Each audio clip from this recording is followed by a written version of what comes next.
Bonjour, bon après-midi ou bonsoir à tous et bienvenue dans le podcast de La Niche Aventure. Je suis Claire et je suis ravie de vous retrouver pour un tout nouvel épisode du podcast. Dans la vie, je suis éducatrice comportementaliste canin et créatrice de contenu sur Internet et ma mission, c'est d'aider un maximum de monde à comprendre son chien. Toutes les 2 semaines, je vous partage mes conversations avec des personnes passionnées autour des divers sujets du monde canin. Mes invités viennent raconter à mon micro les expériences et aventures qu'ils ont vécues avec leurs chiens, leurs réussites, leurs plus beaux moments, mais aussi leurs difficultés et les leçons qu'ils en ont tirées. Juste avant de lancer cet épisode, je vous invite, si ce n'est pas déjà fait, à me soutenir financièrement sur Tipeee si vous le souhaitez, ou plus simplement à vous abonner et à laisser 5 étoiles et un commentaire sympa sur l'émission dans votre appli de podcast préféré. Votre soutien m'aide énormément à faire connaître mon travail au plus grand nombre et je vous en remercie. Pour encore plus de découvertes, de conseils et d'inspiration, je vous invite aussi à vous abonner à ma newsletter en barre d'infos de cet épisode. Et je suis ravie de vous partager aujourd'hui ma conversation avec Carla. Carla est l'heureuse humaine de 7 chiens. Oui, vous avez bien entendu, 7 chiens. Dans cette discussion, elle nous raconte son parcours et leur arrivée à chacun d'eux dans sa vie. Carla nous partage aussi son quotidien, ses conseils et la philosophie avec laquelle elle éduque et accompagne chacun de ses compagnons dans la douceur, la fluidité et la bienveillance. Alors que vous soyez déjà humain d'un chien ou que vous vous apprêtiez à le devenir, cet épisode est pour vous. Mais je ne vous en dis pas plus et je vous invite tout de suite à rejoindre ma conversation avec Carla. Salut Carla, tu vas bien ? Salut Claire, ça va très très bien. Je suis très contente d'être là. Je suis ravie de t'accueillir sur La Niche. Enfin, on arrive à faire cette interview qu'on a eu un peu de mal à faire.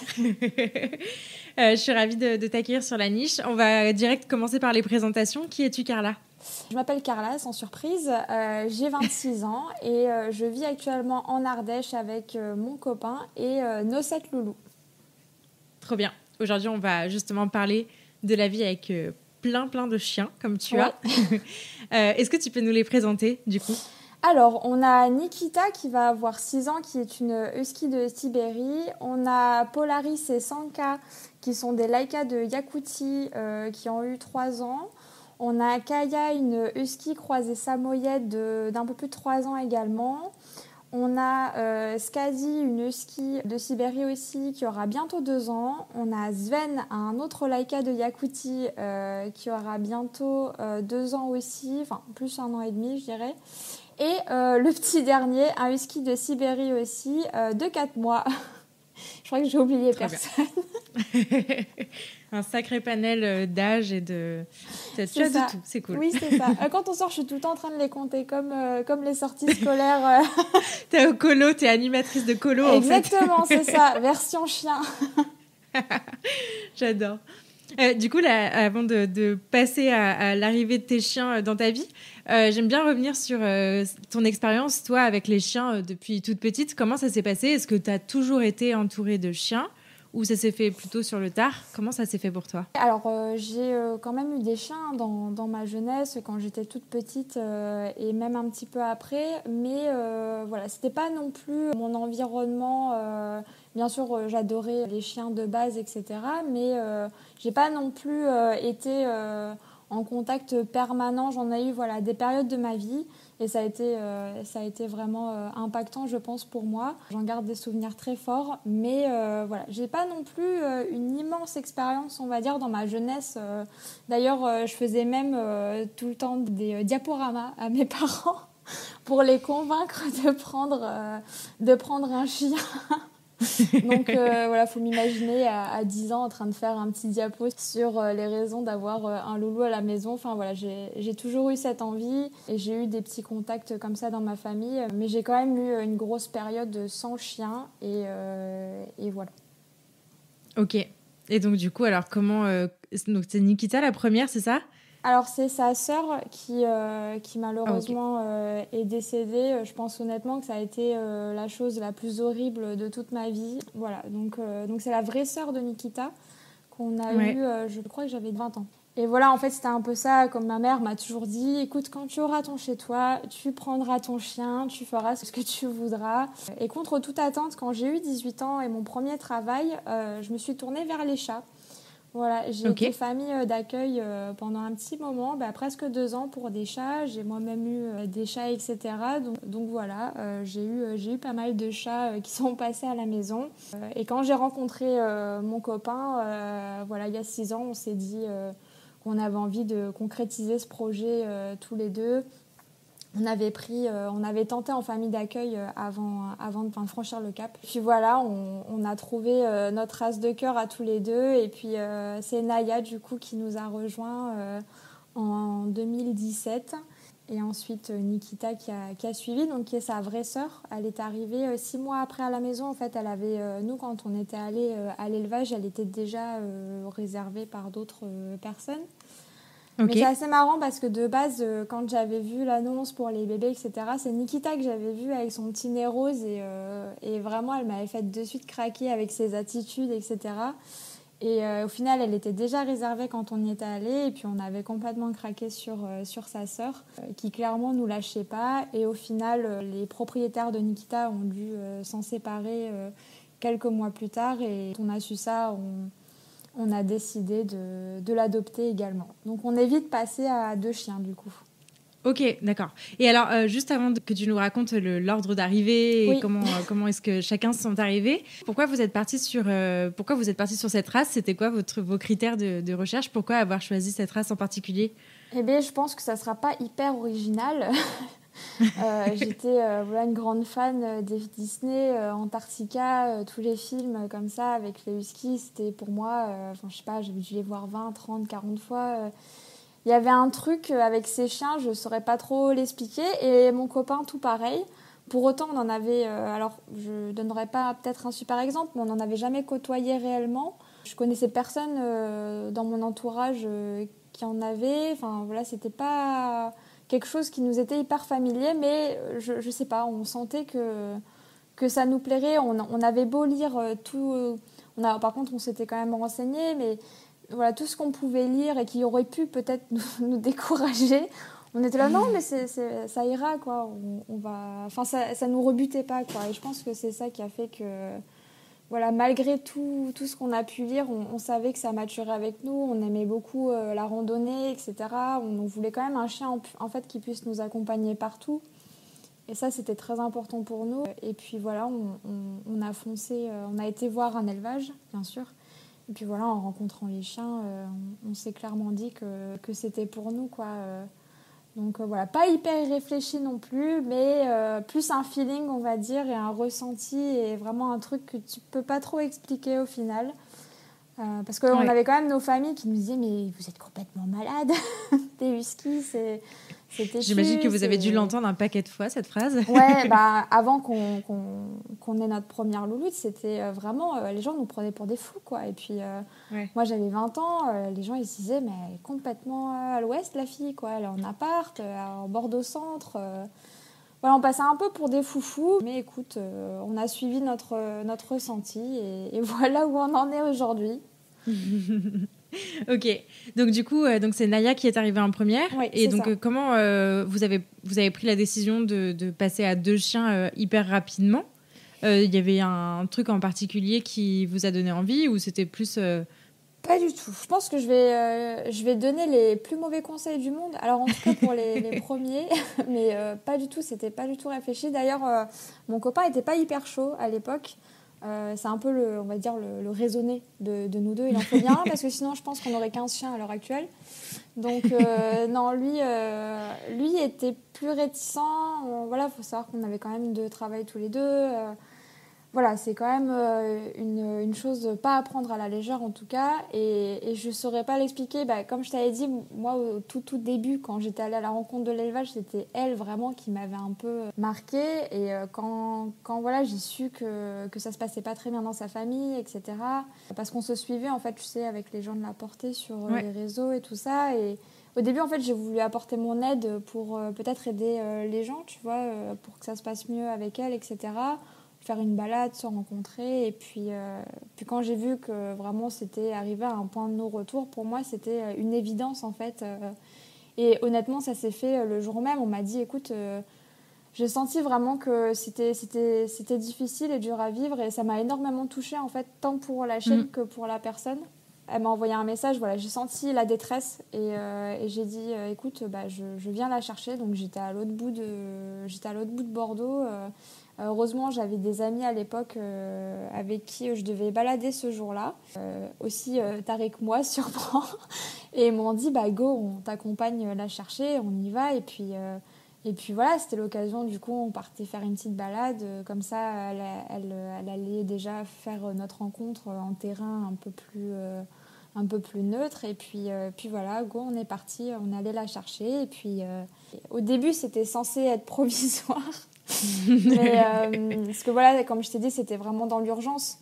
Donc dans un premier temps, c'était vraiment de soulager la personne et Nikita qui voilà, les deux n'étaient pas en bonne position. Et puis de voir par la suite. Mais voilà, moi honnêtement, dès que je l'ai vue et que je l'ai récupérée, c'était évident pour moi qu'elle resterait avec nous tout le temps. Et puis ça a été une évidence avec sa sœur. Elle avait moins vu de choses du coup, donc elle a vraiment beaucoup observé et imité du coup sa sœur. Je ne saurais pas dire si elles se sont reconnues ou pas, mais en tout cas, elles avaient quand même une relation assez fusionnelle. Et voilà, donc honnêtement, on ne s'est presque pas posé la question dans les jours qui ont suivi. Ça a tellement été naturel que voilà. Et même mon copain, du coup, a été séduit, on va dire. Mais voilà. Et donc, du coup, vous êtes resté combien de temps, du coup, à 2 chiens ? Alors, on est resté un petit moment quand même. Enfin, un petit moment, ça dépend ce qu'on appelle un petit moment, mais je dirais 6 bien 2 ans. Non, ça va. Non, bien 2 ans quand même. Donc, tu vois, on a quand même laissé un petit bout de chemin se faire. Après, on a eu beaucoup de boulot avec Nikita aussi, mine de rien. Et puis, il faut quand même se dire que quand on l'a récupérée, elle avait 9 mois. Donc, on avait quand même 2 chiennes de 9 mois. Donc, ça a été quand même un petit peu de travail. Nikita avait une peur bleue des hommes, sûrement parce qu'on en avait peu côtoyé au final. Donc, par exemple, tu vois, avec mon copain, c'était un peu compliqué au début. Déjà que lui, en plus, n'était pas hyper partant au début. Voilà, il ne pouvait pas l'approcher ni rien, c'était assez compliqué. Donc, il y a eu un long travail sur ça. Clairement, il l'a ignorée, en fait, pour la mettre le plus à l'aise possible. Et on a essayé de faire en sorte qu'elle soit le plus à l'aise possible. Et puis, c'est venu naturellement. Ils ont créé leur relation.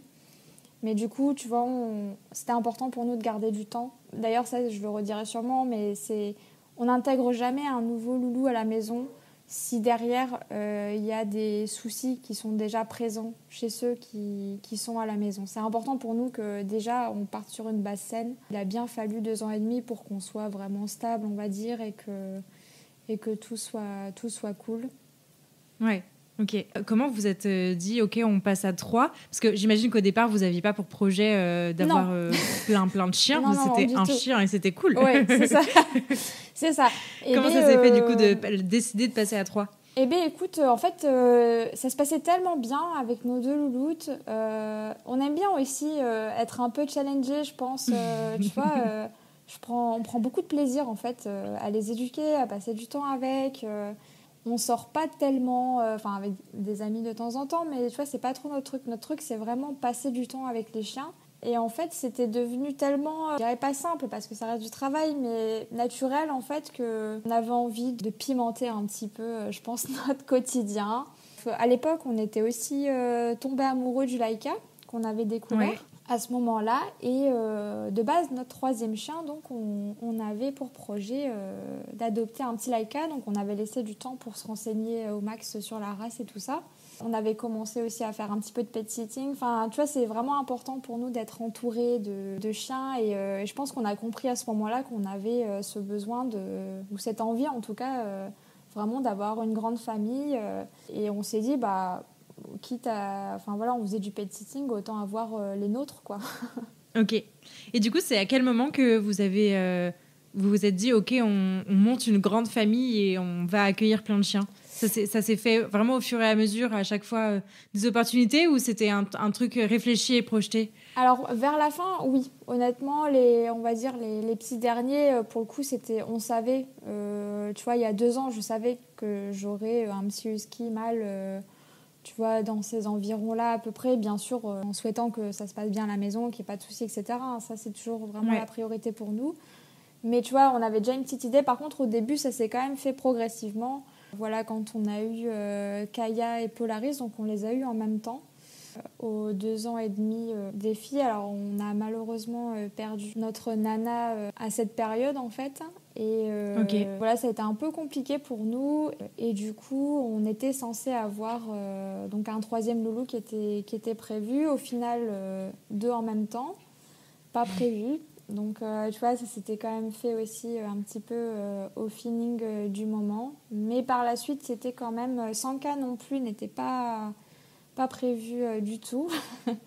Il est arrivé 6 mois après, mais on y reviendra peut-être les filles. Et voilà. Les petits derniers, par contre, c'était un peu plus réfléchi quand même. On a, donc comme je t'ai dit, on a malheureusement perdu notre nana donc en septembre 2019. Et voilà, ça a vraiment été très compliqué pour tous les deux.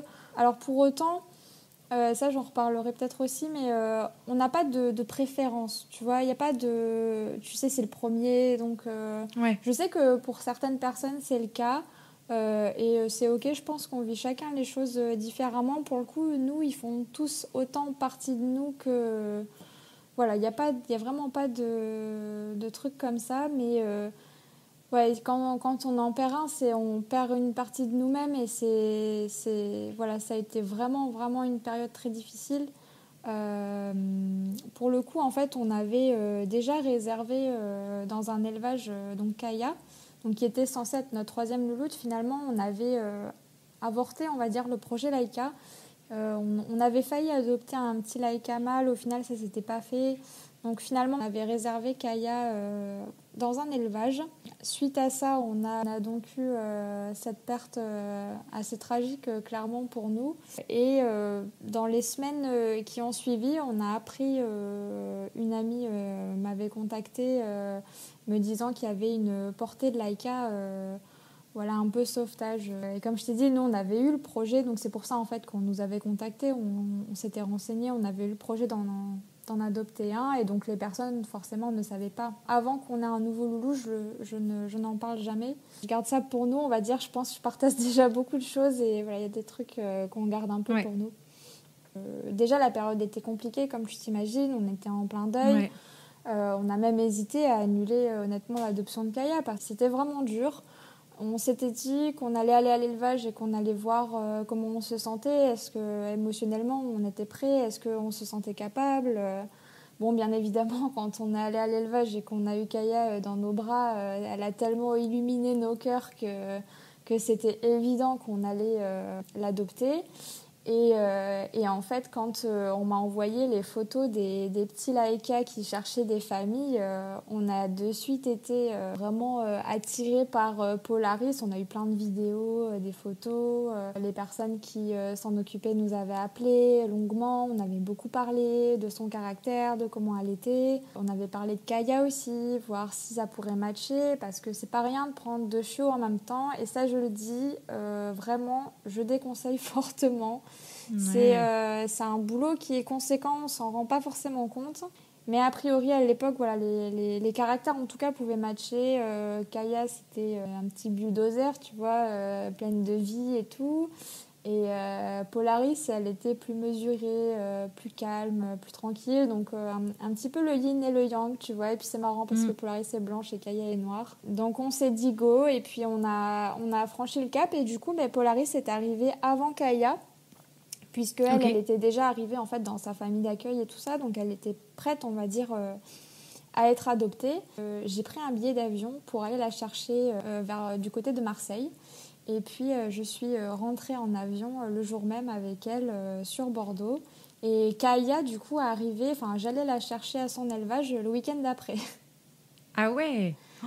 Donc, ah ouais, ouf. Ouais. Donc pour elle, il fallait vite se décider, oui et non, mais ils cherchaient quand même des familles assez rapidement. De mémoire, on l'a eu Polaris, elle avait 2 mois et demi.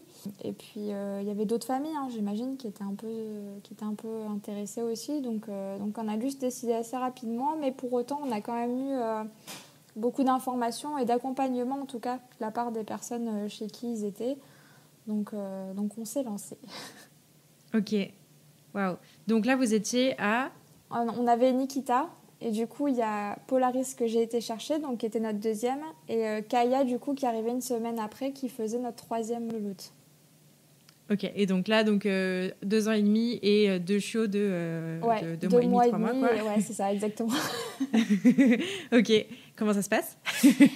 Alors déjà, Nikita a été tellement, je sais pas si on peut dire heureuse, mais clairement, moi, je l'ai ressentie comme ça. Ça a été difficile, il faut s'imaginer aussi pour elle de perdre sa sœur. La maison faisait très vide pour nous, pour elle.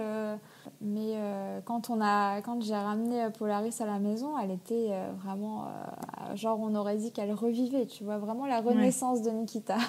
Donc voilà, pareil, franchement, quand Kaya est arrivée, elle les a vraiment bien accueillis. Ça s'est de suite très bien passé. Forcément, les deux petites ensemble, ça ne pouvait que matcher, hein. Le seul autre paramètre, c'était surtout Nikita. Mais voilà, vraiment, comme je te dis, ça s'est très bien passé. Et elle était vraiment très contente. En tout cas, je l'ai ressenti comme ça, que les petites soient à la maison. Et nous, on fait toujours aussi très attention à ce que tout le monde se sente bien.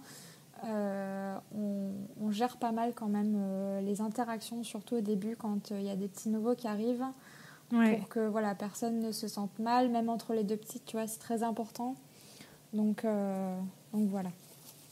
Ok, on va parler de la cohabitation un peu plus en détail.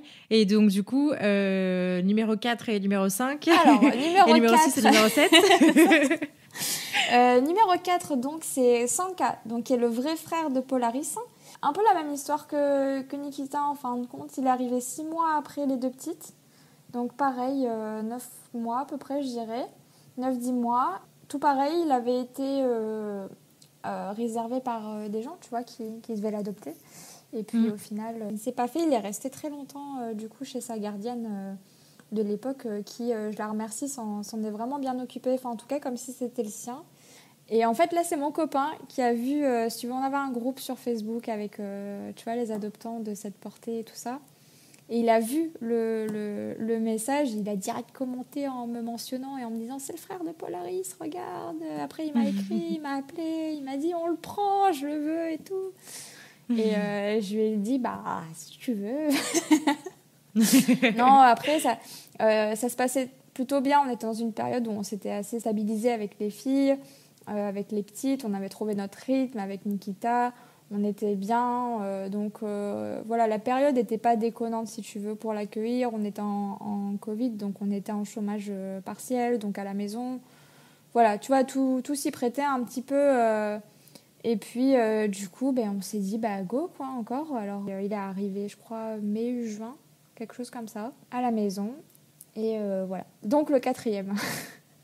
Et donc le vrai frère de Polaris. Donc tu vois, je pense aussi pour nous, il y avait un peu, tu vois, ce truc de Naya et Nikita, de retrouver la fratrie. Donc ça nous avait aussi touchés, je pense. Et voilà, donc le quatrième de la famille.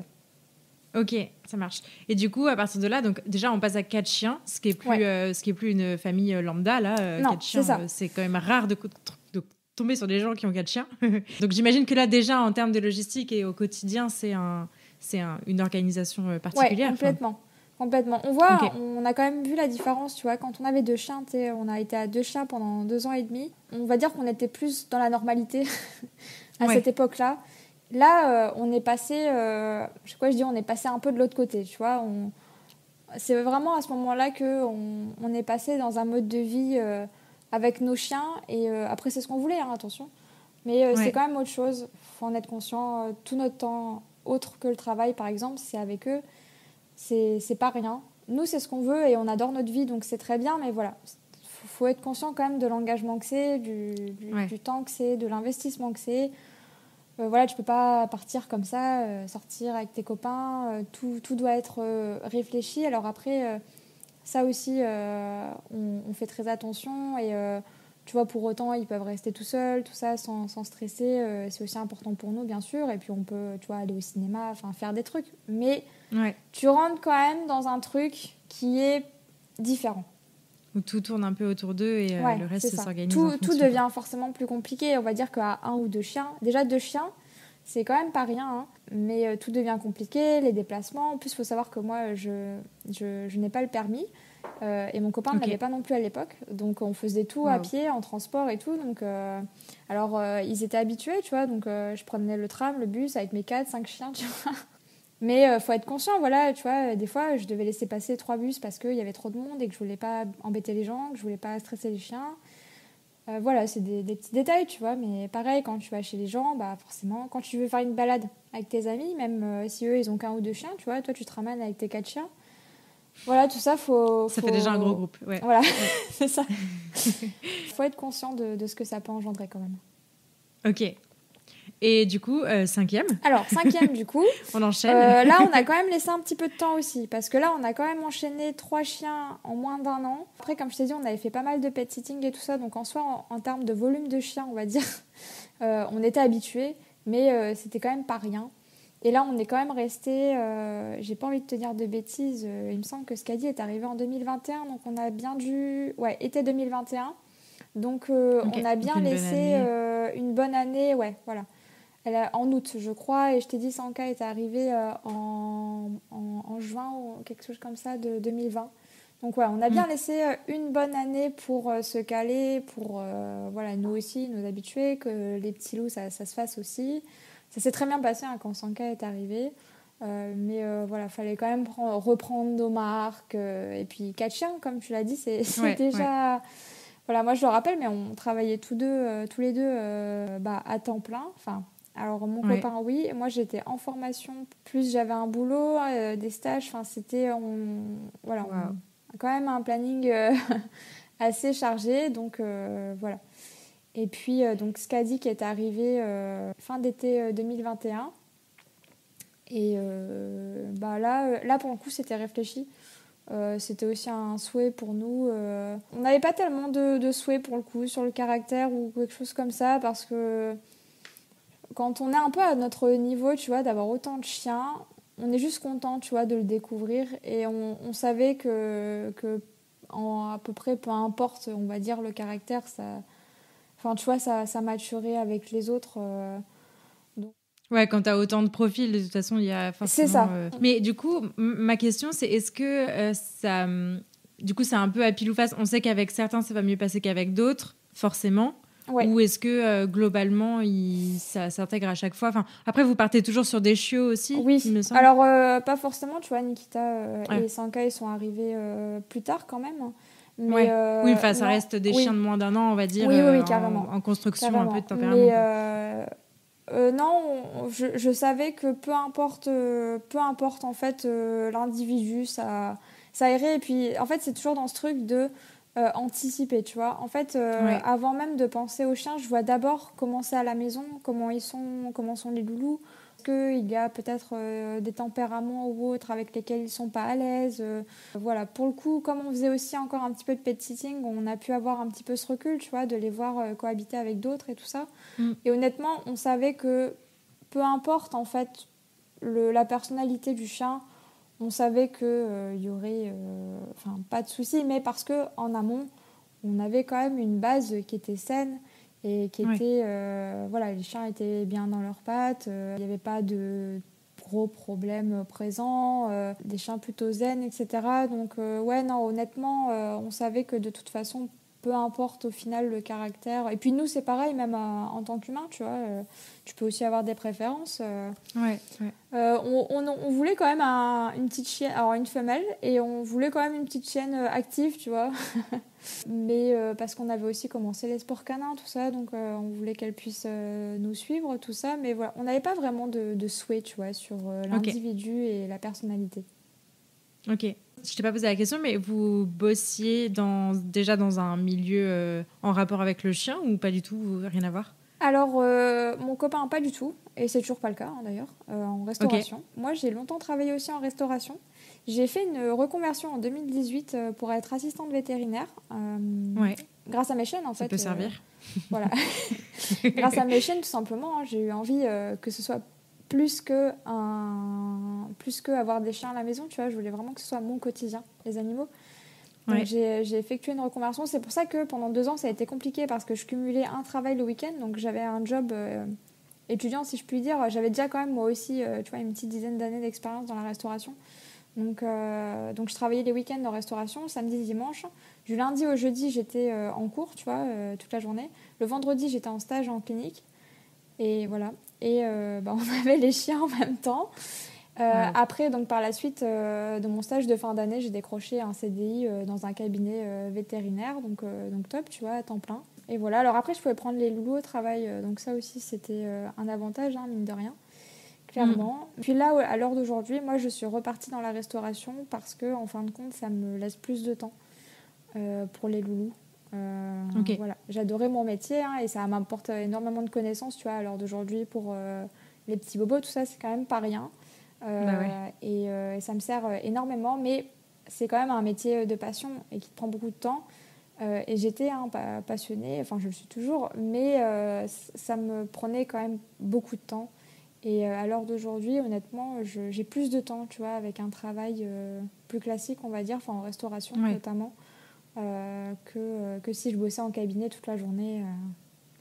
Ouais, ok. Voilà. Et donc du coup, 6e et 7e, pour finir Alors, 6e, pareil, prévu oui et non, dans le sens où, par exemple, ce qu'a dit, tu vois, j'avais contacté l'éleveuse bien avant sa naissance et tout, donc quand même un peu en amont. Sven, je connaissais son éleveuse, tout ça, mais voilà, il n'a pas été, on va dire, choisi hyper tôt. Plus un crush, tu vois, avec lui quand on l'a vu et tout ça. Mais par contre, voilà, c'était quand même prévu qu'on ait un 6e Laika et puis un mâle. Donc on avait prévu d'en avoir un, il était là, il y a eu le coup de cœur. Donc on s'est dit, bon, go quoi. Et puis en plus, il est arrivé à un moment où c'était pas évident pour nous parce qu'on était en plein déménagement, on avait acheté notre maison donc en Ardèche. Pendant toutes ces années, on était sur Bordeaux, on a pris le pas de déménager l'autre bout de la France en Ardèche. Et donc à ce moment-là, on était un peu dans le tumulte du déménagement, les travaux pas finis, donc on louait des Airbnb et tout. On allait un peu chez ma famille, enfin pas une période facile quoi. Comme je t'ai dit, je pense que quand on veut, on peut. Et on a trouvé en tout cas les moyens et les ressources de le faire venir à la maison. Et puis, alors lui, il est arrivé, il avait 5 mois, si je ne dis pas de bêtises. Arrivé à la maison comme s'il avait toujours été là. Donc voilà, vraiment que du bonheur et que du positif. Et il s'est adapté à tout comme un petit chef. Donc voilà. Trop bien. Et numéro 7 ? Et numéro 7, petit tir, donc à 4 mois. Donc le dernier arrivé en date. Donc au final, il est arrivé la même année que Sven. Donc l'année dernière, il est arrivé au mois de décembre. Donc lui, pareil, lui c'était clairement prévu. Chercher un petit mâle aussi, voilà, husky. On avait quand même pas mal de filles. Je saurais pas dire pourquoi, tu vois. Il me demande tout le temps par rapport au sexe, mais je sais pas trop. C'est au feeling à chaque fois. Au début, on était plus partis sur des femelles, et puis tu sais, ça s'était fait un peu comme ça. En fait, à chaque fois, c'était une femelle qui était dispo ou quoi. Donc, sauf ce qu'a dit où vraiment là, on voulait une femelle, mais sinon, pas trop d'envie, tu vois. Et là, bon, pour Sven, on s'était dit, on va partir sur un mâle, peut-être pour changer un peu. Pour Sanka aussi, qui soit moins seul avec ses filles. Et puis, Tyr aussi, un petit mâle, ça nous allait bien, quoi. Et puis, pareil, super contact et tout avec son éleveuse, avec qui on avait longuement discuté avant. On avait décidé de prendre, si toutefois, tu vois, il y avait un petit loup avec lequel ça le faisait, sur la portée qu'elle faisait. Et puis voilà, on a sauté le pas. Mais c'était pour le coup vraiment réfléchi et voulu en tout cas. Ok, ça marche. Trop bien. D'autres projets à venir ? Alors non, là pour le moment, alors à chaque fois je dis ça, mais en fait, tu sais, c'est comme je t'ai dit tout à l'heure, je ne dis jamais quand il y a un petit loup qui est censé arriver au haut. Bon là, je vais te le dire non. Mais globalement sur les réseaux, j'en parle jamais. Je garde ça pour nous et puis voilà, c'est tellement personnel, tu vois, comme choix et tout ça que bien sûr, bah ouais. Que voilà, je garde ça pour nous. Alors là, voilà, je le dis en toute honnêteté, il y aura pas de chien à venir là dans les temps qui viennent. Au 14 février 2023. non, là, il n'y a pas de projet du 8e. on a besoin, tu vois, de prendre du temps pour nos petits loups. Ils sont 7 quand même. Ouais. Et là, tu vois, je t'avais dit qu'on avait un peu ce besoin, tu sais, d'être challengé et tout. Et là, on y est, tu vois. Donc, donc là, tant que nous, on se sent pas plus chill, on va dire, et que, voilà, tu vois, les loulous ont pas un peu plus grandi et tout, pour le moment, on va rester à 7, ça nous va très bien. Ce qui est hyper intéressant, parce que c'est vrai que souvent quand on parle de foyers multi-chiens avec autant de chiens, c'est parce qu'il y a une utilité, entre guillemets, enfin je veux dire peut-être une activité, un métier, quelque chose où les chiens font vraiment partie intégrante du truc. C'est vrai. Voilà, et ce qui est intéressant, c'est que chez vous, c'est vraiment comme vos enfants, quoi. D'abord, c'est vos chiens de famille avec vous, et puis ensuite, si on peut rajouter une activité ou un truc, voilà, c'est exactement ça. C'est ça. C'est exactement ça. T'as bien ciblé le truc. Je pense que c'est un peu, tu vois, comme les gens qui ont plein d'enfants d'un coup. Et je pense peut-être ils savaient pas trop, tu vois, qu'ils allaient avoir plein d'enfants comme ça. Ouais. Mais nous, c'est vraiment notre famille. Et on a vraiment construit notre famille. Alors après, bien sûr, hein, si on peut faire, tu vois, des activités autres, on le fera. Mais c'est secondaire. C'est vraiment secondaire. C'est notre cocon et on est très heureux d'avoir réussi à construire cette petite famille. Mais c'est vraiment nos enfants avant tout. Et voilà. Après, bien sûr, si on peut faire, tu vois, on a découvert le sport et tout avec eux. C'est un jour, je pense pas qu'on le fera à titre professionnel, mais quand on a de la famille, des amis, on fait des randos, tout ça, j'adore, tu vois, partager ça et puis que les loulous participent à ça. Mais voilà, on les a pas pris pour ça. C'est avant tout nos loulous à nous, notre famille. Et puis voilà, c'est pour ça que tu vois, en termes de caractère, tu sais, quand on parlait de choix du chien, etc., en soi, on n'avait pas tellement de souhaits parce que, tu vois, comme ton enfant est né, t'es juste content qu'il soit là, tu vois, et tu le découvres et tout. Et nous, on prend énormément plaisir à les découvrir et à les aider à grandir. Donc voilà. Très bien. Du coup, pour parler un peu plus du quotidien avec cette chien, typiquement, alors sur le podcast, on parle pas mal des besoins du chien et de la balade. Moi, c'est un peu mon sujet de prédilection pour qu'un chien soit bien dans ses pattes. Comment on balade cette chien tous les jours ? Est-ce qu'on balade cette chien tous les jours ? Ouais, clairement, ça, c'est hyper important. Tu vois, il y a un peu le cliché de ce truc à partir du moment où tu as un certain nombre de chiens, tu ne peux plus faire ça. Nous, on part du principe qu'on a choisi d'avoir autant de chiens. Si on a choisi d'en avoir autant et d'en prendre autant, c'est que derrière, on est capable de leur assurer la même vie que s'ils étaient tout seuls. Ça, c'est ouf. C'est un point... Ouais, c'est hyper important. Ouf. Alors, on en prend un peu pour des fous, tu vois. Je pense qu'on passe un peu pour des fous, vraiment, par rapport à ceux, tu vois, qui ont 2 chiens. Alors après, attention, je ne juge pas et je ne jugerai jamais. Chacun fait selon, tu vois, son ressenti, sa sensibilité, etc. Mais pour nous, voilà, ça me paraît évident qu'ils doivent chacun avoir... leurs besoins de combler et puis tu vois, ça en découle aussi sur le bien-être de chacun, de la meute, de la famille. C'est hyper important, quoi. Et je pense qu'aujourd'hui, si aussi on a cette harmonie à la maison, c'est parce que justement on répond à tous leurs besoins à chacun et c'est vraiment hyper important pour nous. Et pour nous, c'est pas une excuse, tu vois. C'est de se dire ouais, mais j'ai 7 chiens, je bosse, tu vois, je peux pas les sortir tous les jours. Ouais, mais t'as choisi, tu vois. On a choisi, on a fait ce choix de les prendre. Donc pour nous, c'est important d'assumer pleinement. C'est pour ça que c'est quand même un minima réfléchi, bien sûr, en termes de temps. Voilà, donc les chiens sont tous sortis tous les jours, même si, tu vois, ils font pas des fois tous les jours 3 heures de balade, mais voilà, ils vont tous faire un petit tour tous les jours. Ils ont des jours de repos aussi, tranquilles à la maison, mais ils ont quand même leur sortie tous les jours. Honnêtement, quand on était à Bordeaux, c'était quand même plus simple en termes de sortie en libre, parce que, je ne sais pas, alors je pense pas que ce soit plus facile, tu vois, qu'en Ardèche, mais en tout cas, ils avaient grandi et évolué dans cet environnement.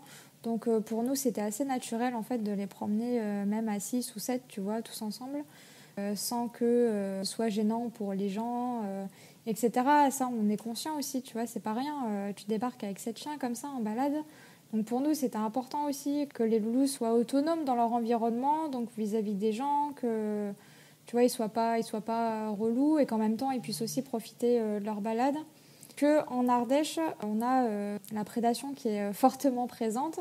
Donc c'est quelque chose qu'on travaille. Et puis en Ardèche, c'est aussi particulier parce qu'on vit vraiment entouré de fermes. Voilà, il y a beaucoup de choses qu'on avait peu l'habitude de côtoyer ici. Donc gros changement d'environnement pour tous. Pour eux, c'est un peu Disneyland. Donc là, pour le coup, en termes de balade, on fait beaucoup moins de balades à 6 ou 7 comme on avait l'habitude de le faire ici. Là, honnêtement, tu vois, on peut faire une seule balade de 2-3 heures avec tous ensemble sans trop de problèmes. Mais en Ardèche, on est quand même obligé de faire des groupes. Donc en général, on fait 2 groupes. Soit, tu vois, je m'occupe d'un groupe et mon copain de l'autre. Ça arrive souvent. Ou alors, on fait tous les 2, tu vois, on se fait...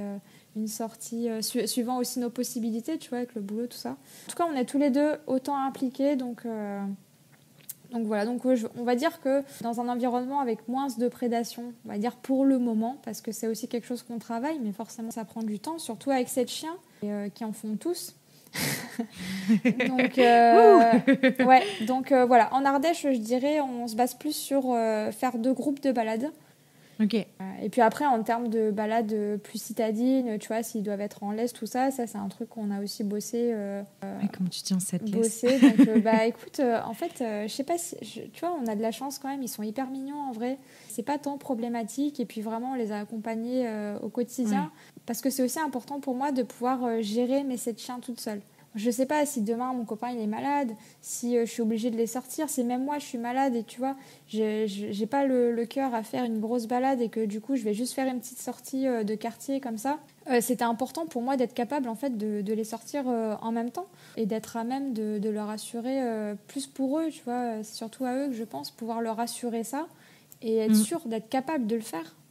Et ça, si je veux être capable de le faire, il faut que je puisse les gérer quoi, en laisse, tout ça. Donc voilà. On se débrouille. Trop bien. Mais du coup, ça fait le pont avec le point que je voulais aborder juste après, qui est l'éducation. Je crois que c'est une question qu'on te pose souvent. En plus, comment tu abordes l'éducation avec autant de chiens? Surtout que, en fait, à chaque fois, tu pars avec des jeunes chiens qui ont un peu tout à apprendre, avec déjà des adultes qui sont là plutôt jeunes, parce que tu n'es jamais sur un groupe d'adultes vraiment très, très âgés. Comment tu fais ça? Est-ce qu'il y a des particularités dans la façon d'aborder l'éducation? Comment Alors, tu fais? je dirais que déjà, c'est assez marrant parce que je pense que je suis une grosse flemmarde de l'éducation.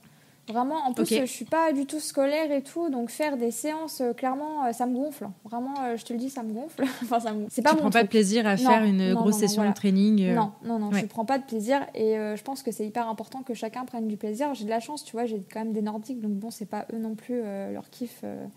Même si chaque chien est différent et ils vont apprécier faire des petits trucs comme ça. Oui, mais t'as pas 7 border collies. Non, voilà, c'est ça. Je pense que c'est ça aussi qui joue. J'ai pris les chiens qui me correspondaient à ma personnalité et à ma façon d'être et c'est pour ça que ça match aussi. Et nous, on est plus sur une anticipation au quotidien. En fait, on est plus sur une éducation proactive dans le sens où on va tout mettre en place en amont pour que ça se passe bien. Alors, c'est pas mettre les chiens dans une bulle, mais un peu dans le sens où on va jamais les mettre en difficulté, on va jamais nous se mettre en difficulté. Et en fait, au quotidien, on va énormément avoir l'œil pour renforcer tout ce qui pourrait paraître normal, mais qui ne l'est pas forcément. Ça paraît un peu simple, dit comme ça. C'est extrêmement compliqué, c'est très complexe parce qu'il faut toujours avoir l'œil. On a toujours l'œil sur leur façon d'être, surtout au début quand ils arrivent. Je te dis, on les met dans de bonnes conditions. Là, par exemple, avec un chiot, on laisse rien traîner, on fait en sorte que ce soit, tu vois, qu'il n'y ait pas de difficulté pour que derrière, on n'ait pas besoin de lui apprendre, en fait. Parce que comme on ne l'aura pas mis en difficulté, qu'on aura géré suffisamment l'environnement et qu'on aura renforcé par la suite, et bien en fait, pour lui, ça sera juste normal. Exemple tout con, tu vois, de cette semaine. Donc là, on est en vacances chez mes parents. Et mes parents ont un portail électrique dans le jardin. Bon, déjà, les grands, on avait déjà renforcé ça chez eux à l'époque quand on était chez nous. Donc c'est OK pour eux. Mais le petit, par exemple, j'ai pas fait de séance d'éducation pour lui apprendre à pas franchir le portail quand il est ouvert, etc. Mais juste au début, quand mes parents ont ouvert le portail, je suis restée avec lui, tu vois, j'ai joué un petit peu, j'ai dispersé quelques free-free, tu vois, je l'ai occupé. Et puis faire là, un événement. voilà, c'est ça. Et puis à chaque fois que le portail devait s'ouvrir, tu vois, j'arrivais pour renforcer le fait qu'il reste là et puis passer un moment avec lui. Et puis là, tu vois, ce matin, ma maman, elle est partie de la maison et puis le petit était dans le jardin, il était couché et tu vois, il a même pas levé une oreille, quoi. Et c'est pas un truc que je lui ai appris, et c'est vraiment naturellement, en quelques jours, hein, parce qu'on est arrivé chez eux, je sais pas, dimanche, je crois. Ouais, c'est ça. Et on est mardi. Donc tu vois, c'est pas très long. Je pense que si j'avais dû peut-être lui apprendre en faisant des séances vraiment, ça aurait peut-être été plus long.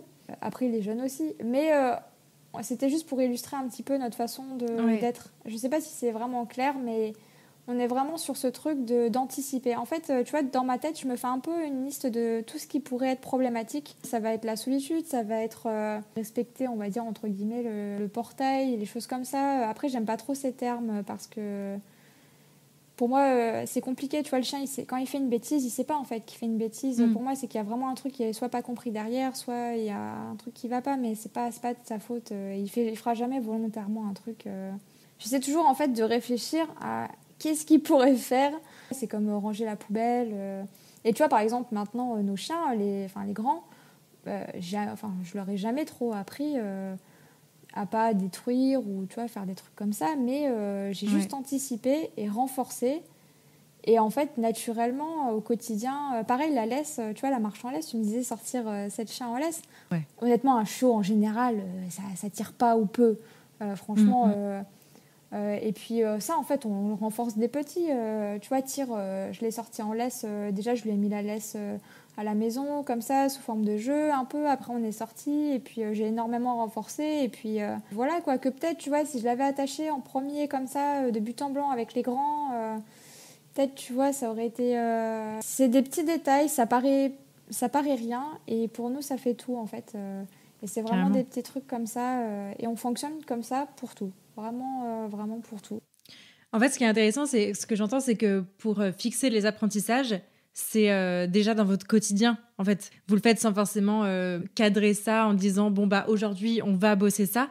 Mais étant donné que vous avez l'habitude en plus de le faire parce que vous l'avez fait plein de fois et pendant plusieurs années de suite, voilà, c'est inclus quoi. Ouais, tu vois, souvent j'explique notre façon d'éduquer et les gens sont un peu étonnés où ils se disent mais il n'y a pas que ça forcément, ou il y a autre chose, tu vois, genre un truc secret que je ne veux pas dire.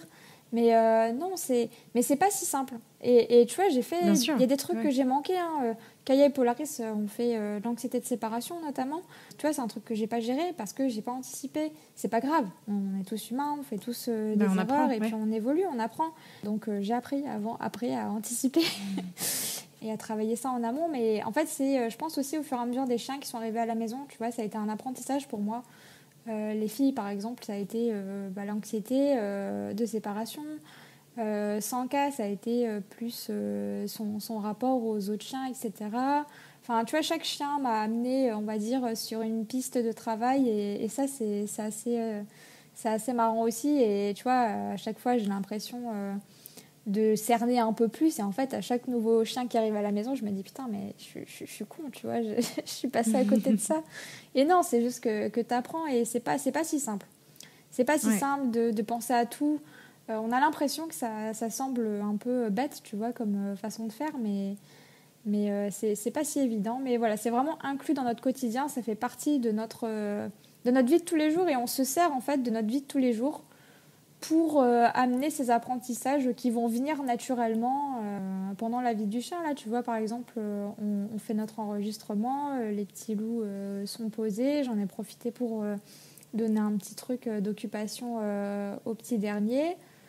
Voilà, tu vois, j'essaie de... Chaque moment qui vont arriver au quotidien, j'essaie de m'en servir, en fait, pour travailler, quoi. Ouais. Donc, j'ai l'impression de ne pas travailler. Alors qu'en soi, Alors qu'en fait, tu fais plein de trucs. Quand même. Oui. En fait, on fait plein de trucs, mais on n'a pas l'impression de le faire. Et ça, c'était aussi important pour moi. Comme je t'ai dit, je suis une grosse flemmarde, donc... Et je suis pas du tout une personne assidue, tu vois, à tenir des plannings et tout, des trucs... Moi-même, je le fais pas, tu vois, donc j'aurais pas pu le faire pour mes chiens. Ou l'imposer à mes chiens, en tout cas.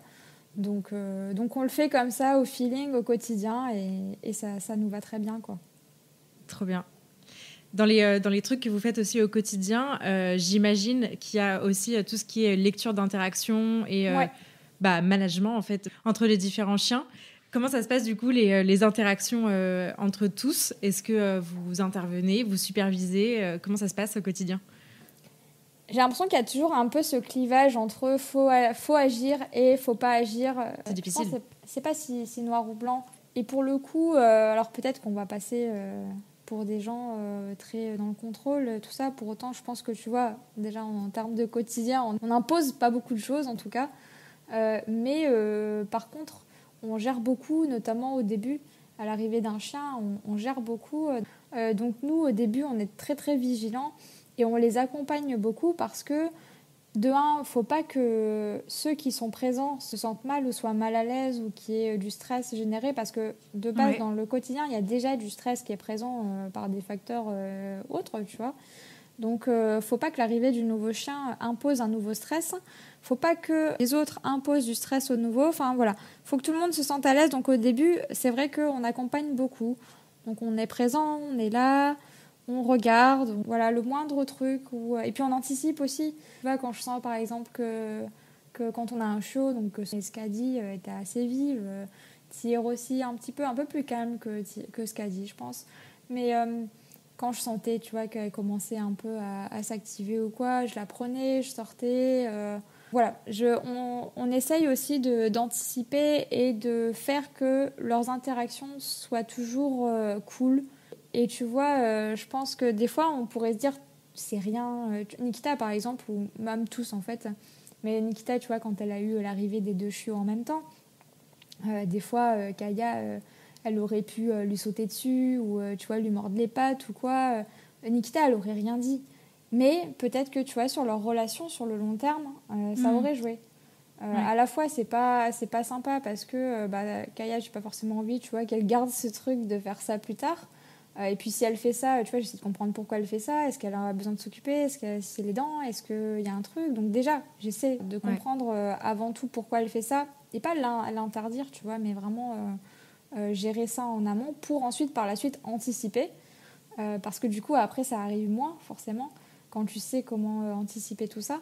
Donc c'est vraiment pas tout noir ou blanc et c'est important pour nous, en tout cas, d'accompagner les loulous dans leur quotidien quand il y en a un nouveau qui arrive notamment, mais pas que, bien sûr. Ce noyau qu'on va créer, par la suite, tout va en découler. Donc si on n'est pas attentif et je pense, hein, parce qu'en fait, je sais pas trop vu qu'on n'a jamais agi autrement. Mais en tout cas, j'imagine que si on n'avait peut-être pas été autant dans l'accompagnement, ça aurait pu à terme créer des tensions ou des malaises. Et ça on veut pas. On veut vraiment que tout le monde soit bien dans ses pattes et puis soit zen. C'est hyper important quand même. C'est leur maison et il faut que chacun soit à l'aise à la maison. Si toi, t'es pas à l'aise chez toi, c'est quand même problématique, quoi. Donc, par exemple, quand Nikita a accueilli les 2 petites, alors elle était hyper contente et tout, mais ça ne devait pas être une excuse pour autant la laisser subir, on va dire, même des trucs. Tu vas me dire, c'est rien, Kaya qui va venir lui mordiller les pattes gentiment.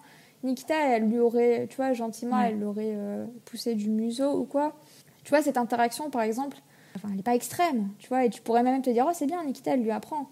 Moi, je suis pas dans cette optique, et pour moi, même ces petits détails ont toute leur importance. Nikita, elle n'est pas là pour éduquer les autres. Alors, tu vas me dire, oui, ils apprennent entre eux, etc. Oui et non. Ils peuvent observer, imiter, mais c'est pas à eux de s'éduquer entre eux. À mon sens, en tout cas, après, c'est ma philosophie, hein, bien sûr. Mais puis après, bien sûr, c'est pas le tout non plus d'interdire à Kaya ou de la fâcher ou quoi, mais de comprendre, par exemple, sur le moment, pourquoi elle a eu ce besoin d'aller mordiller les pattes, qu'est-ce qui se passe, tout ça. Et pour nous, par la suite, anticiper, apporter à Kaya ce dont elle a besoin et préserver Nikita dans un sens sur ça. Et peut-être que ça aurait rien fait, mais peut-être que par la suite, tu vois, quand elle aurait grandi, ça aurait pu créer des micro-tensions parce que, tu vois, ça aurait peut-être pas été isolé non plus. Donc, ce petit rien avec un autre petit rien aurait fait que... Et je pense qu'à l'heure d'aujourd'hui, si on a 7 loulous qui peuvent cohabiter tranquillement... et de façon aussi chill, en tout cas, je pense que ça y joue. Tu vois, on n'est pas là non plus à dicter à chacun leur truc. C'est vraiment pour les accompagner, mais pas les obliger ou les interdire à quoi que ce soit. C'est pour que tout le monde se sente bien, quoi. Et le bien-être, pour nous, c'est hyper important. Je trouve ça hyper intéressant et je partage complètement ton analyse et ta façon de faire. Enfin, clairement, c'est vrai que je ne me verrais pas faire autrement si j'étais dans un cas similaire. Et ce que je trouve hyper intéressant, c'est que quand on parlait d'éducation, je pense qu'il y a pas mal de gens qui peuvent se dire bon, bah, c'est bon, de toute façon, on a 7 chiens, c'est les autres qui font le taf et puis c'est pas les humains, quoi, tu vois. Et je trouve ça hyper important de rappeler que tu peux avoir 2 chiens, tu peux avoir 7 chiens, tu peux avoir 15 chiens. Le rôle de l'humain dans l'intégration du chiot qui arrive, il est hyper important à chaque fois parce que effectivement c'est pas aux autres de faire le taf, quoi. C'est un vrai boulot et même si c'est intégré dans le quotidien, il y a une place à prendre, quoi. Ouais, et puis ouais, il faut pas se dire que en tout cas le nouveau ce sera plus simple parce que tu as les autres, etc. Ça sera tout autant de boulot, voire même plus parce que tu auras tous les autres à gérer en amont. Donc c'est pas plus simple. C'est même, tu vois, on parle de logistique ou quoi, ça sera plus compliqué. Financier, ça sera un chien de plus, donc c'est pas moins cher ou voilà. Faut vraiment être conscient du travail que ça peut engendrer. En tout cas, nous, dans la façon dont on est avec nos chiens, c'est comme ça qu'on le voit, et c'est important quand même d'en être conscient. Quoi. Et après, voilà, encore une fois, c'est nous, notre façon de voir les choses. Je dis pas que voilà, il y a plein mille façons de faire, mais en tout cas, pour nous, c'est quand même important de les accompagner. Et du coup, j'ai presque pas besoin de gérer en fait au quotidien. Cette petite gestion, on va dire, que je fais quand un loulou arrive, me permet en fait de ne pas avoir besoin d'en faire par la suite, quoi. Ouais. Non, c'est hyper intéressant. J'imagine aussi que ça doit être hyper formateur d'être tout le temps en train de lire des interactions canines. Ça doit être vraiment carrément. Hyper intéressant. Je sais que tu es en formation actuellement sur le sujet. Donc, j'imagine que tu es déjà bien balèze sur le sujet des interactions. Je sais pas, parce qu'en plus, tu vois, j'ai l'impression que plus j'en sais et plus j'ai l'impression de rien connaître. Ouais. Mais t'es dans la phase, je sais que je ne sais rien. Exactement, c'est ça. Mais c'est vrai qu'on a quand même la chance d'avoir tous nos loulous au quotidien et de pouvoir en apprendre énormément. Comme je te disais, à chaque loulou, j'ai vraiment un nouvel apprentissage qui se débloque un petit peu. Et c'est hyper enrichissant. Enfin, moi, c'est ma passion, vraiment, de les observer au quotidien, de les accompagner, de les voir évoluer. C'est vraiment génial, quoi. Et au-delà de devoir anticiper, gérer, etc., c'est quand même hyper chouette de les voir évoluer entre eux et d'être aussi bien. Moi, tu vois, ça remplit mon cœur de joie de les voir épanouis et bien, et de pouvoir observer des interactions saines, je dirais. Mais ouais, on a une bonne base d'observation au quotidien. Tu m'étonnes. Et du coup, la question aussi que je voulais te poser, c'était, du coup, tu as femelle et mâle. Est-ce que tous sont stérilisés ou est-ce que tu as du mix? Tu as quoi? Comment tu fais? Non, on a un peu de tout. On en a 3 qui sont stérilisés. On a Nikita qui l'est, Kaya qui l'est aussi, Sanka qui l'a été aussi. Alors en plus de ça, on a une politique, on va dire, de stérilisation un peu, enfin pas tardive, mais on le fait en fin de croissance forcément. Donc on le fait pas avant les 2 ans. Alors Nikita par exemple, on n'avait pas choisi parce qu'on était passé par Asso, donc elle avait été stérilisée quand on l'a récupérée. Mais sinon, voilà, ça encore une fois, c'est suivant notre sensibilité à nous. Mais comme en plus on fait du sport, voilà, on préfère. Et puis ça laisse aussi le temps de découvrir le chien, son caractère, sa façon d'être. Carrément.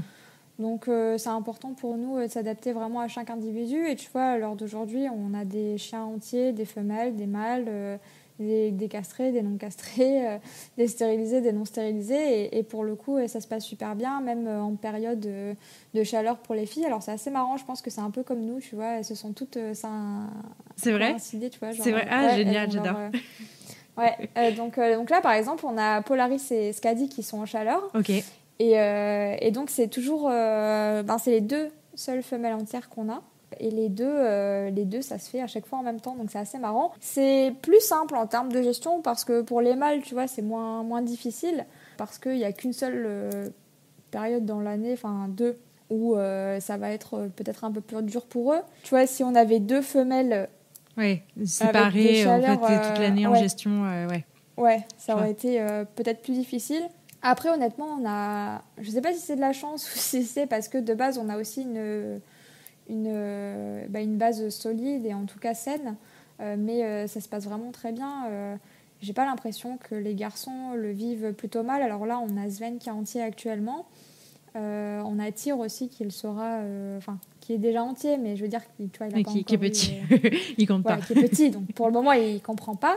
Mais... Par exemple, tu vois, en ce moment où il y a les chaleurs des filles et donc Tyr qui est là, mais petit, je renforce déjà le fait qu'il soit tranquille avec elle, etc. Alors peut-être lui, il ne se rend pas compte de ce que je renforce, mais je pense que si, tu vois, je plante des petites graines comme ça.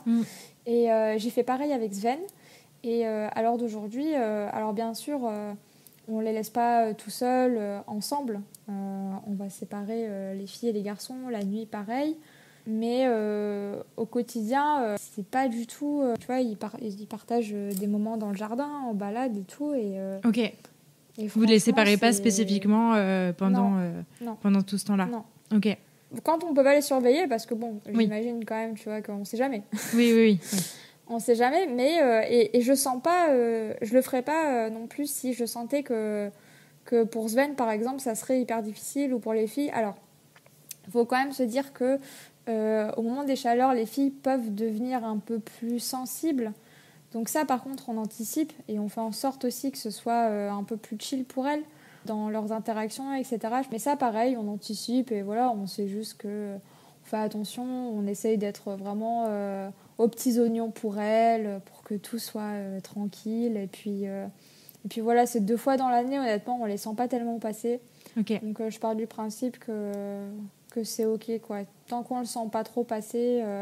C'est que ça Et se puis passe même bien. pour Sven, on le sent zen aussi. Alors on l'accompagne avec un complexe de plantes naturelles pour l'apaiser, tu vois, quand même, Mhm. dans ses envies et tout ça. Mais il n'est pas là à pigner, à les suivre partout. C'est Ok. vraiment... on voit... Franchement, je pense que quelqu'un qui viendrait là, il se rendrait pas compte qu'il y a des femelles et un mâle entier ensemble. Il s'en rendrait vraiment, vraiment pas compte, quoi. Ok, trop chouette. Est-ce que tu arrives à avoir des moments solo avec un chien à la fois? Ou est-ce que c'est un objectif déjà? Alors oui et non. Oui et non, parce que y en a qui aiment bien. Et puis les autres, c'est quand même d'être ensemble. Je sais pas si on peut appeler ça de l'amour, mais ouais, on va penser que je suis des bisounours, mais j'ai vraiment l'impression qu'ils forment une unité tous ensemble et ils aiment être tous ensemble, ils aiment partager des moments ensemble. Alors après, j'ai quand même des moments seuls avec eux. Par exemple, quand je travaillais l'été dernier à l'hôtel où je bossais, je pouvais en emmener un au travail. Alors j'abuse pas trop quand même, mais je pouvais emmener un loulou. Donc pour moi c'est sympa. Ouais. Mais du coup je pouvais alterner un peu, j'en prenais un. Je le fais aussi souvent avec les nouveaux arrivés. Quand on a des petits chiots qui arrivent à la maison ou tout nouvel arrivant, honnêtement, il est un peu, pas privilégié, mais je prends un peu plus de temps pour pouvoir justement ne pas le mettre en échec sur certains apprentissages, Ouais. comme la laisse, comme je te disais. Et ça permet aussi, moi, de créer mon lien sans les autres, c'est aussi important. Mais globalement, les grands, je les sors rarement à moins de 2, quoi. Ouais. Je passe beaucoup de temps aussi à 2. Donc je pense que c'est un peu équivalent à leur balade individuelle, mais à 2. Ouais. Je fais beaucoup en binôme. Quand j'ai besoin peut-être de voir, de travailler un petit truc ou tu vois, de voir, d'analyser quelque chose ou de voir comment ils gèrent un truc, souvent je peux les prendre à 2. Ok. Mais honnêtement, ouais. Et puis c'est pas vraiment un but. Voilà. Après, je m'adapte en fait. Je m'adapte à chacun et puis c'est important aussi qu'ils aient leurs petits moments solo des fois avec nous. Qu'est-ce que tu pourrais conseiller à quelqu'un qui avait pour projet peut-être de vivre avec plusieurs chiens, en tout cas, on va dire plus que 2 ou 3 qu'est-ce que tu dirais à cette personne un peu dans les points d'attention particulièrement à aborder? Déjà, prendre conscience du temps. C'est vraiment le premier point où nous, en tout cas, on fait attention quand on va accueillir un nouveau loulou. C'est-à-dire, est-ce qu'on va avoir le temps de lui accorder le temps nécessaire à son adaptation. Comme je t'ai dit, on gère beaucoup l'arrivée d'un nouveau chien. Et ça ne doit pas être mis de côté. C'est tellement important.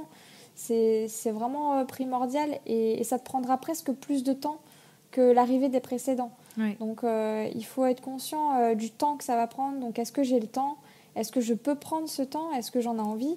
Ça aussi, c'est peut-être bête, mais est-ce que tu as envie de prendre le temps? Donc est-ce que j'ai envie? Est-ce que je peux?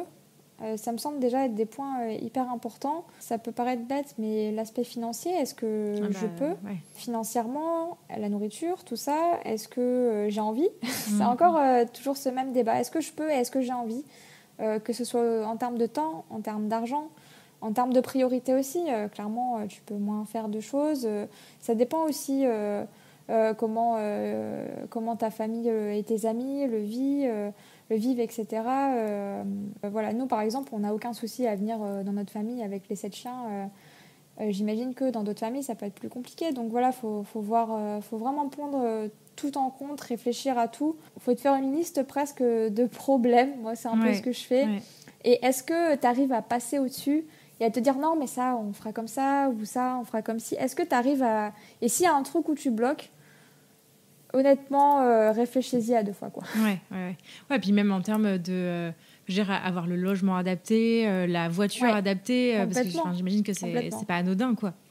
Ouais, alors après, on n'est pas peut-être les mieux placés pour ça. On n'a pas une immense maison.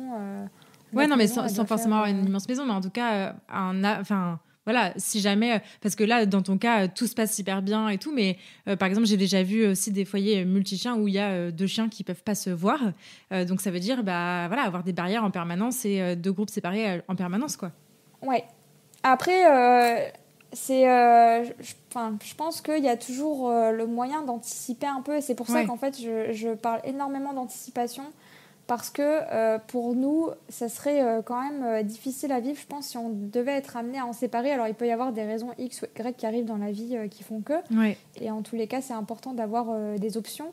Mais il ne faut pas que ça te vienne en idée en tête en premier, quoi. Ouais. Par exemple, à te dire, ouais, mais c'est pas grave, si ça se passe pas bien, on fera ça. Nous, on n'y pense même pas. Dans tous les cas, c'est censé bien se passer. Et c'est hyper important d'abord de sonder un peu la meute qui est présente. Et de se dire, est-ce que ça va le faire? Est-ce qu'ils sont prêts? Est-ce que, tu vois, il n'y en a pas un qui devient un peu vieux, peut-être, et qui, voilà, n'aurait pas l'énergie pour un nouveau? Enfin, vraiment, il faut vraiment penser à tout ça. Et je pense qu'on n'est pas assez, de nos jours, dans l'anticipation et qu'on laisse de côté des petits détails qui sont très importants pour la suite. Et après, voilà, quand même avoir des options de repli, on va dire, en cas de besoin vraiment urgent, donc pouvoir séparer, etc. Ce qui est important aussi, enfin en tout cas nous ça l'était, c'était d'avoir notre maison, donc d'être propriétaire. Alors je dis pas qu'on peut pas avoir beaucoup de chiens quand on n'est pas propriétaire, mais et ça peut être même propriétaire d'un camion ou d'une caravane, hein, je m'en fous, tu vois, pas forcément d'une maison. Mais en tout cas d'avoir un lieu qui puisse accueillir votre foyer, ça en tout cas pour nous c'était important. C'est-à-dire que quoi qu'il arrive, on a notre maison et nos loulous ils ont leur foyer. Et voilà, à partir d'un certain nombre de chiens, je dirais que c'est quand même important de regarder à ça. Ouais, ok. Je vais te poser la question à 100 000 $. Qu'est-ce que ça a changé à ta vie? J'ai pas envie de dire d'avoir un chien, mais d'avoir ces 7 chiens. Et qu'est-ce qui t'apporte au quotidien? Bah, honnêtement, pour nous, je pense que ça a tout changé. J'ai presque peu de souvenirs de ma vie d'avant. Ouais. Bon, après, tu me diras, j'ai eu mon premier chien à 20 ans, donc c'est très jeune. Mais je sais pas trop ce que serait devenue ma vie sans eux. Et j'ai l'impression qu'elle a vraiment pris sens à leur arrivée. J'ai jamais regretté l'arrivée d'un chien, j'ai jamais mal vécu l'arrivée d'un chien, j'ai jamais eu de mal à créer de liens, ou parce que je le voulais vraiment et que c'était une évidence pour moi. Et je pense qu'ils ont vraiment donné un sens à ma vie. Et aujourd'hui, tous nos projets de vie, comme là, le fait d'avoir déménagé en Ardèche et tout le reste, c'est vraiment partie d'eux. Hein. Je pense que j'aurais jamais eu le délire de partir m'installer comme ça en Ardèche alors que je connaissais pas. Bref, et puis tout ce qui peut découler aussi au quotidien. Ouais, non, c'est vraiment toute notre vie est un peu arrivé grâce à eux. Enfin, tout ce qui nous arrive dans la vie arrive grâce à eux. Et voilà, quoi. Je la verrai pas autrement maintenant. Ouais, trop, trop cool. Est-ce qu'il y a des ressources que tu aimerais partager à nos auditeurs? Je pense que maintenant sur les réseaux, on a pas mal de ressources qui font qu'on peut avoir accès à plein de choses sympas assez facilement. Je dirais qu'en fait, ce qui est bien, c'est de voir un peu de tout. Donc d'aller voir un peu tout ce qui se fait en termes d'éducation. Il y a des groupes d'éducation positive ou même qui recentrent des éducateurs ou des gens qui travaillent en positif. Et je pense que c'est bien de pouvoir voir un peu tout ce qui se fait pour trouver ce qui se rapproche le plus de notre éthique et de notre sensibilité et de voir un peu tout en fait, parce que tu verras de suite un peu ce qui te convient ou pas, ce qui te parle ou pas. Et ça, même si ça te parle pas, ça fera quand même ta culture. Tu vois, je me suis renseignée sur beaucoup de trucs. Je suis assez curieuse, donc je suis allée voir un peu partout. Et j'ai pas de trucs précis à recommander, on va dire. Alors, pour la prédation, elle avait fait un podcast avec toi, mais il y a évidemment Sarah avec Cannaissance. Ouais. Ça, pour moi, c'est quand même génial parce que c'est une approche qui colle à 3000% à nos valeurs. Et aujourd'hui, je trouve qu'il presque se perd un petit peu, tu vois, dans la philosophie de travail et d'être avec ses chiens. J'ai l'impression que dans notre vision de l'éducation, on se rapproche pas mal de ce qui se fait à l'étranger. On a Dog at Earth qui, je trouve, partage des choses qui, en tout cas, me parlent énormément. On a donc Cannaissance qui partage aussi des choses très sympas. On a aussi une éducatrice allemande qui s'appelle Simone Mueller, donc Predation Substitute Training. Ouais. Qui partage des choses très sympas. Alors, il y a des trucs, tu vois, où je travaille pas forcément exactement pareil, mais l'approche, en tout cas, et la philosophie se rapprochent beaucoup de ce que nous, on fait. Et voilà, mais être curieux, je dirais. Être curieux et regarder un peu partout. Après, on va dire, pour la base des bases, il y a le livre de Thury de Rugas avec les signaux d'apaisement, par exemple, si on veut vraiment partir sur une base, ne serait-ce que pour la communication canine. Mais comme je t'ai dit, je suis pas très scolaire. J'ai pas regardé 1000 trucs. J'ai fait un peu au feeling. Tu vois, j'ai vu un article, un webinaire qui m'a parlé et tac, je l'ai fait sur le moment. Mais vraiment être curieux et pas hésiter à farfouiller partout et à regarder un peu tout ce qui se fait, quoi. Yes, trop bien. Est-ce qu'il y a une personne que tu aimerais entendre au micro de la niche dans un prochain épisode ? Ça aurait été sympa. Je sais pas si tu les connais, c'est la Meute Boréale. Et ils sont partis s'installer en Laponie suédoise avec leurs 2 loulous. Enfin, maintenant 3, ils ont accueilli un petit loup qui a 1 jour d'écart avec Tyr. Ok. Donc le petit dernier. Et eux, ils ont donc 3 huskies. Par amour de leur chien et du mode de vie qui collait avec eux, ils ont décidé de tout quitter pour s'installer en Laponie, et je trouve leur parcours très inspirant et vraiment incroyable, et c'est un vrai plaisir de les suivre au quotidien, en tout cas. Donc je pense que ça pourrait que ça pourrait vraiment faire un podcast, en tout cas assez sympa. Ok, trop top, trop cool, c'est noté. Ok. Et où est-ce qu'on peut rediriger les auditeurs qui souhaiteraient suivre tes aventures et puis voir tes loulous et tout ça et tout ça? Eh bien, on partage notre petit quotidien, comme je le dis, vécu avec humour et amour. Alors, ça peut être marrant parce que je mixe un peu tout, mais ça me représente bien. Et donc, c'est sur le compte Instagram des Sip Sisters. Et ça vient tout simplement de Siberian Sisters. C'était à l'origine donc Naya et Nikita, donc des sœurs sibériennes, et c'est parti de ça. Et puis maintenant, c'est vraiment notre identité. Donc sur Instagram, Sip Sister. Et puis c'est déjà pas mal. Yes, trop bien. Et merci beaucoup, Carla, pour toute cette discussion hyper passionnante. J'aurais encore 1 million de questions à te poser, je pense, mais c'est pas grave, ce sera pour peut-être une prochaine. Merci à toi. J'espère que j'ai bien réussi à répondre à tes questions. Et que c'est pas trop resté dans le flou, mais en tout cas c'était un vrai plaisir partagé. Trop cool. Et merci encore, et puis je te dis à bientôt. Ouais, salut. À bientôt. Merci beaucoup de vous être rejoint à ma conversation avec Carla et de l'avoir écoutée jusqu'au bout. J'espère que ce nouvel épisode vous a plu, et si c'est le cas, je vous invite à en parler autour de vous et à le partager sur les réseaux sociaux en nous taguant @sib.sisters et @lanicheaventure. Pour enrichir votre écoute, ne rien rater des prochaines sorties et pourquoi pas vous faire accompagner dans l'éducation de votre chien, n'hésitez pas à visiter mon site, à vous abonner à la newsletter, à soutenir mon travail sur Tipeee et à me rejoindre sur les réseaux sociaux. D'ici là, prenez soin d'eux, prenez soin de vous et je vous dis à la prochaine!